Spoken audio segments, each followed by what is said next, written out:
Cuties welcome back to my channel Java bestie. Previous వీడియోలో మనం class object topic గురించి discuss చేసాం. But problem ఏంటి అంటే ఆబ్జెక్ట్స్కి వాల్యూస్ ఆటోమేటిక్గా ఎలా అసైన్ చేయాలి. So today let's learn about constructors in Java.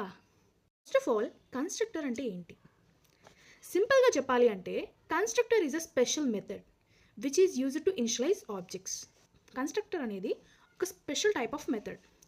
కన్స్ట్రక్టర్ని మనం ఎందుకు యూజ్ చేస్తామంటే ఆబ్జెక్ట్స్లో వాల్యూస్ ఇనిషియలైజ్ చేసేకి. The key points in constructors are constructor name, class name సేమ్గా ఉండాలి. కన్స్ట్రక్టర్కి ఎనీ రిటర్న్ టైప్ ఉండదు. ఈవెన్ మనం వాయిడ్ కూడా యూజ్ చేయం. కన్స్ట్రక్టర్ అనేది ఆబ్జెక్ట్ క్రియేట్ చేసినప్పుడు ఆటోమేటిక్గా కాల్ అవుతుంది. సో మళ్ళీ మనం స్పెసిఫిక్గా దాన్ని కాల్ చేయాల్సిన అవసరం లేదు. సింపుల్ ఎగ్జాంపుల్ ప్రోగ్రామ్ ఇక్కడ చూడండి. Class student, inside a class string name int age. After that this is constructor block. Class name and constructor name ఇక్కడ సేమ్గా ఉంది, that is student, followed by string n comma int a. These are represented in between the parentheses. After that మనం పైన ఇచ్చిన variables and కన్స్ట్రక్టర్లో ఇచ్చిన variables match అవ్వాలి కదా. So name equal to ఎన్గా assign చేసాం and age equal to a. Next this is method void display. The method system.out.println name plus age అంటే name age print చేయాలనుకుంటున్నాను. ఆఫ్టర్ దాట్ మెయిన్ మెథడ్లో first object create చేసాం.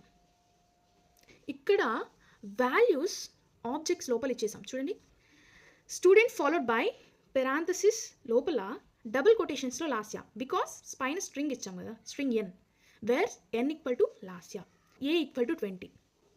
తర్వాత మెథడ్ని call చేసాం. So first student అనేది constructor, student followed by string n comma int a, ఇది constructor. Main method తర్వాత ఆబ్జెక్ట్ క్రియేట్ చేసాం. S1 equal to new student of some values ఇచ్చాం కదా పెరాంథసిస్లో. ఇది ఆబ్జెక్ట్ క్రియేట్ చేసిన తర్వాత కన్స్ట్రక్టర్ ఆటోమేటిక్గా కాల్ అవుతుంది. సో మనం మాన్యువల్గా వాల్యూస్ అసైన్ చేయాల్సిన అవసరం లేదు.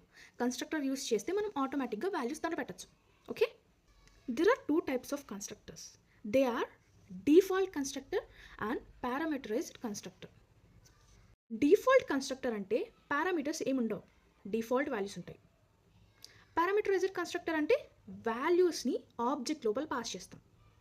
Okay, so this is all about constructors in Java.